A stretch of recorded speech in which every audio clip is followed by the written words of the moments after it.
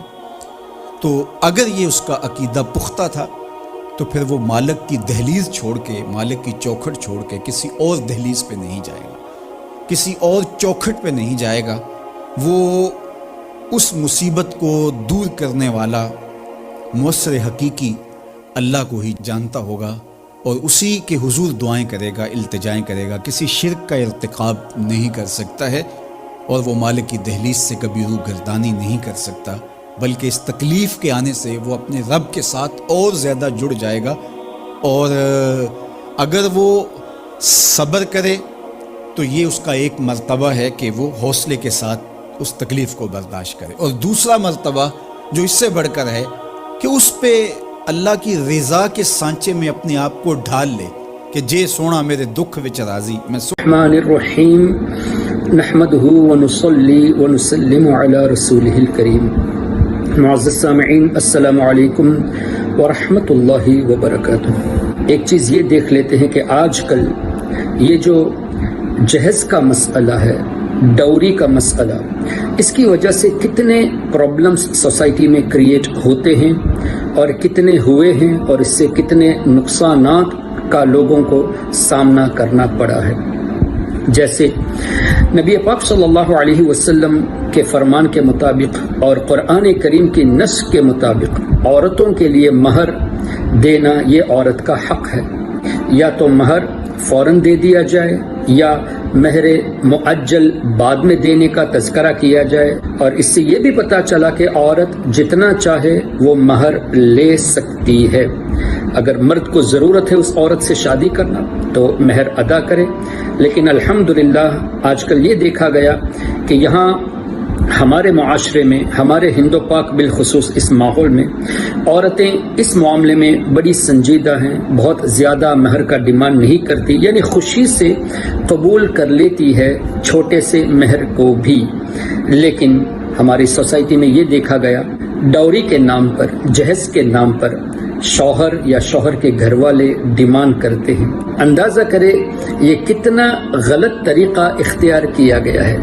جو حق عورت کی طرف سے ہونا چاہیے اس کو حذف کر کے مرد کی طرف سے وہ ڈیمانڈز کیے جاتے ہیں کہ اگر اتنا جہیز دو گی تو میں قبول کروں گا، اور نہیں دو گی تو مجھے قبول نہیں ہے.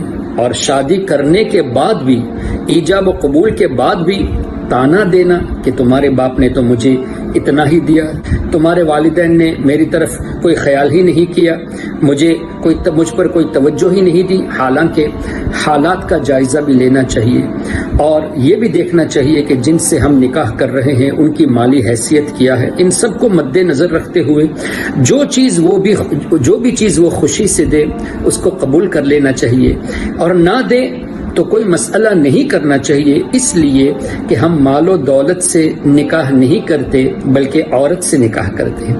اگر یہی وجہ ہے کہ میں اس شرط پر نکاح کروں گا کہ مجھے جہیز میں یہ چیزیں چاہیے، تو یہ عورت سے نکاح کرنا کہاں ہوا؟ یہ سنت پر عمل کرنا کہاں ہوا؟ یہ تو آپ دولت سے نکاح کر رہے ہیں، دولت کی خاطر کر رہے ہیں. یعنی اگر یہ دولت مجھے دوسری جگہ سے ملتی ہے تو میں اس سے نکاح کروں گا، تم دیتی ہو تو تم سے نکاح کروں گا. تو یہ عورت سے نکاح کہاں ہوا؟ اور یہ محبت تھوڑی ہوئی. محبت تو وہ ہوتی ہے کہ آدمی ایک دوسرے کو انڈرسٹینڈ کرے، اور یہ بھی قرآن کریم کی روشنی میں ہے. اللہ تعالیٰ نے ارشاد فرمایا وَمِنْ آیَاتِهِ کہ یہ اللہ کی نشانیوں میں سے ہے کہ اللہ تبارک و تعالی نے مرد اور عورت کے درمیان آپس میں محبت اور الفت ڈال دی ہے. مودہ کا لفظ استعمال کیا، دلی محبت اللہ تعالی نے ڈال دی ہے. تو یہ نکاح کی برکت سے ہے. جب نکاح ہی صحیح طور پہ نہیں ہوا پھر یہ برکتیں ہمیں کہاں سے حاصل ہوگی؟ اس لیے کہ ہم نے نکاح اس ارادے سے تھوڑی کیا ہے کہ حضور علیہ الصلوۃ والسلام کی سنت پر عمل کرے، بلکہ مال و دولت کے لیے کیا ہے. تو کہاں سے یہ برکتیں ہمیں ملے گی؟ پھر فساد، فتنے، جھگڑے، اور نتیجہ یا تو گھر توڑنا ہو جاتا ہے یا خودکشی ہوتی ہے، جو کہ حرام ہے. اللہ تبارک و تعالی ہماری سوسائٹی میں جتنے نوجوان یا ان کے والدین اس طرح کے اعمال میں گھرے ہوئے ہیں، اللہ تبارک و تعالی انہیں عقل سلیم عطا فرمائے اور ایسی روش سے بچنے کی توفیق عطا فرمائے. زندگی تانا دیتے رہتے ہیں، یہ بھی لوگوں کا مزاج ہے. بلکہ ابھی گجرات میں حال ہی میں ایک بچی کی کلپ چل رہی ہے، رلا دینے والی کلپ ہے. مسلمانوں کو تو چلو بھر پانی میں ڈوب کر مر جانا چاہیے ایسے موقع پر کہ لوگ آج ہمیں بتا رہے ہیں کہ دیکھو یہ مسلمانوں کا حال ہے کہ جہیز کے مطالبے نے ایک بچی کی جان لے لی اور وہ انتقال کر گئی. یہ تو ایک کلپ ہے جو وائرل ہوئی ہے.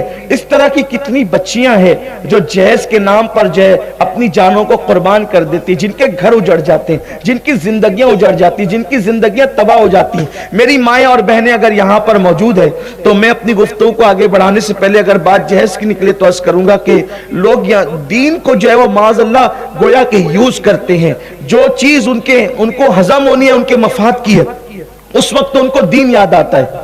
جیسے مثال کے طور پہ جب مہر مقرر کریں گے تو ان کو دین یاد آئے گا، انہیں حدیثیں یاد آئے گی کہ اللہ کے رسول علیہ السلام نے فرمایا سب سے زیادہ بابرکت نکاح وہ ہے کہ جس میں مہر کم مقرر کیا جائے.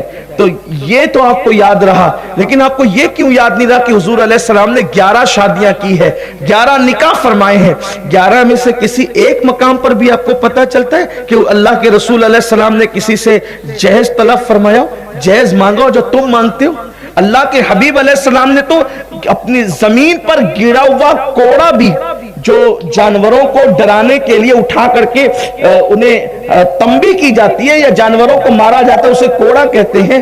اللہ اکبر، وہ کوڑا بھی اگر زمین پہ گر گیا تو اللہ کے رسول نے کسی سے مانگا نہیں بلکہ خود سواری سے اتر کے اٹھایا ہے. حضور علیہ السلام کو گرا ہوا کوڑا مانگنا بھی پسند نہ تھا. اللہ کے حبیب علیہ السلام کے اندر شان غیرت یہ تھی، بلکہ یہاں تک فرماتے ہیں کہ اگر میرے جوتے کے تسمے ٹوٹ جائیں تو وہ بھی میں اپنے اللہ سے مانگتا ہوں، غیر اللہ سے اس کا سوال نہیں کرتا، وہ بھی میں اپنے اللہ سے مانگتا ہوں. حضور کی شان توحید کا یہ عالم تھا، اپنے اللہ سے محبت کا یہ عالم تھا. اور آج ہم جہیز کے نام پر، رسومات کے نام پر کیا کیا بھیک مانگتے ہیں اور کس طریقے سے بھیک کے دروازے مالداروں نے بھی کھول رکھے ہیں. یاد رکھنا اور اچھی طرح یاد رکھنا مسلمانوں، اور پھر اگر وہ جہیز نہ لائے تو اسے تانے دیے جاتے ہیں اور یہاں تک کہ طلاق کی نوبت آ جاتی ہے. معاذ اللہ کیفیت یہاں تک پہنچتی ہے کہ اس کی زندگی سے کھلواڑ کر کے اس کو طلاق دے دی جاتی ہے. زندگی سے کھلواڑ کر کے طلاق دے دی جاتی ہے اور ہم سمجھتے ہیں کہ چلو بھائی اسلام میں اجازت تو ہے نا طلاق کی.